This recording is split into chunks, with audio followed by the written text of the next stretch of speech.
News TV સૌપ્રથમ વાત કરીએ મહત્વના સમાચારની તો હાલમાં એક મહત્વના સમાચાર મળી રહ્યા છે।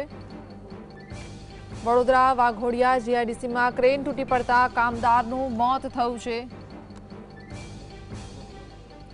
મંગલમ સ્ટીલ કાસ્ટ યુનિટ 1 માં આ ઘટના બની છે। પરિવારમાં રોષની લાગણી છે અને ન્યાયની માંગ કરી રહ્યા છે। તો પરિવારે મૃતદેહ સ્વીકારવાનો ઇનકાર કર્યો છે। તો કંપની પર ગંભીર પ્રકારની બેદરકારીના આક્ષેપ લગાવવામાં આવ્યા છે।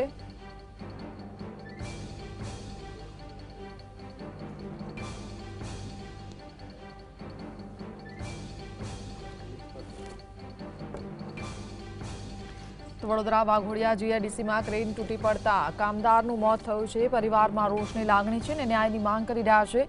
મંગલમ સ્ટીલ કાસ્ટ યુનિટ 1 માં આ ઘટના બની છે।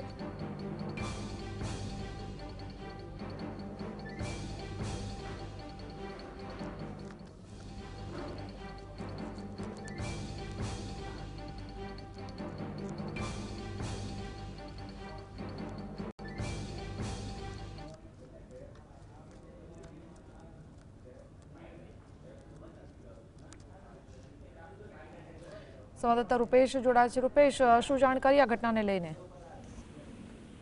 ચોક્કસ આ જે ઘટના બની છે એ વડોદરાના વાઘોડિયાના ગામ ખાતે જીઆઈડીસી ઇન્ડસ્ટ્રીયલ એસ્ટેટમાં ઘટના બની છે કે જેમાં આ કામદાર કામ કરી રહ્યો હતો ત્યારે અચાનક અને ઓવરલોડેડ થતા ક્રેન પડી ગઈ। કામદાર ગુલાબસિંહ જે છે એનું પરિવારજનોમાં રોષ છે। મૃતદેહ નહીં સ્વીકારવાની વાત કરી ન્યાયની માંગણી કરી રહ્યા છે। જે સુરક્ષાના સાધનો પણ જે હતા એ યોગ્ય નહીં પૂરતા નહીં હોવાની પણ વાત છે। એટલે આ આખા મામલાને લઈને હવે ગ્રામ્યજનોમાં પણ આ ઘટના લઈને રોષ છે। ત્રિકમપુરા ગામના લોકો પણ અત્યારે ત્યાં આંદોલન કરવા માટે કંપની પર પહોંચી ચૂક્યા છે। જી જી, આભાર।